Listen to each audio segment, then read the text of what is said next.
কি বলে কইছ চাপা দিতি না? হ্যাঁ কইছি চান্দা দিয়ে আমি ব্যবসা করতাম না।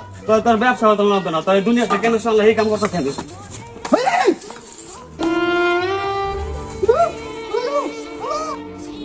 ও ভাই বাঁচান আমারে, ভাই আপনার হাজার করে মানুষ ভাই আমার বাঁচানো মেরে লাইলো, ভাই বাঁচান আমারে।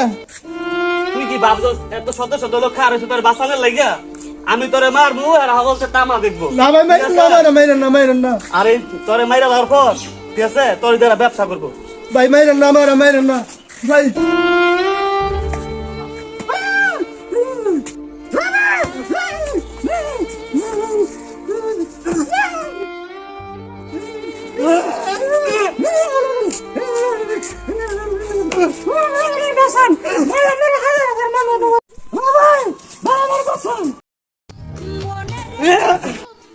এভাবেই খালি হয়ে যাচ্ছে শত শত মায়ের কোল, এতিম হয়ে যাচ্ছে হাজার হাজার শিশু। আসলে কি আমরা দেশ স্বাধীন করতে পেরেছি নাকি এখনো দেশ স্বাধীন হয়নি? কেউ ভিডিওটা সিরিয়াসলি নেবেন না, শুধুমাত্র আপনাদেরকে একটু বোঝানোর ক্ষেত্রে এই ভিডিওটা করলাম।